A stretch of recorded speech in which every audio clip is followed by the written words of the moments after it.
ደብረጽዮን ገብረ ሚካኤል የሚመራው ህወሓት የጠቅላይ ሚኒስትር ጥሪ ተቃወመ።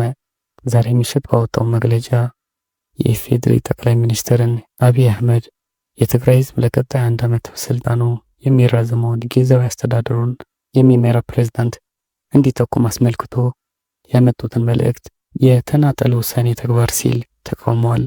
የፕሪቶሪያ ስምምነት ከተፈረመ 2 ዓመት ተኩል ሆኖታል ያለው ደብረጽዮን ህወሓት ስምምነቱ በሙሉነት ተተግብሮ ትግራይ በህዝብ የተመረጠ መንግስት ሊኖራት ይገባ ነበር ብሏል።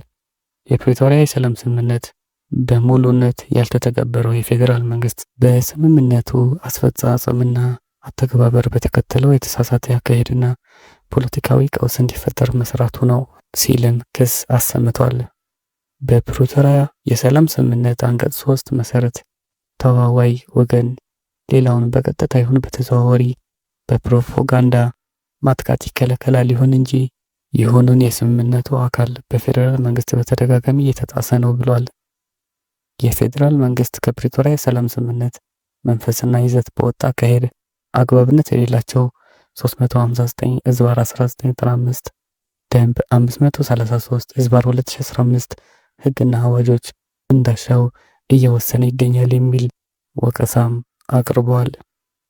የፕሪቶሪያ የሰላም ስምምነት አንቀጽ 10 የትግራይ ጊዜያዊ አስተዳደር በህወሓትና በኢትዮጵያ መንግስት መግባባት እንዲቋቋም ያዛል ያለው ደብረጽዮን ህወሓት የኢትዮጵያ መንግስት የተናጠል ውሳኔ መወሰን አይችልም ብሏል። ህወሓት ፕሬዝዳንት አቶ ጌታቸው ረዳ ከስልጣን ማንሳቱን ተከትሎ ጀነራል ታደሰ ወረደ ፕሬዝዳንትነት እንዲሆኑ ማዕከላዊ ኮሚቴ ወስኖ የኢትዮጵያ መንግስት ተቀብሎታል ያለም ሲሆን ይህንን ወደ ጎን በመተው በጠቅላይ ሚኒስትሩ የተናጠል ውሳኔ በሚያስመስል መልኩ የፕሪቶሪያ የሰላም ስምምነት የሚጥስ አካሄድ ተቀባይነት የሌለውም ሲሉ ገልጸዋል።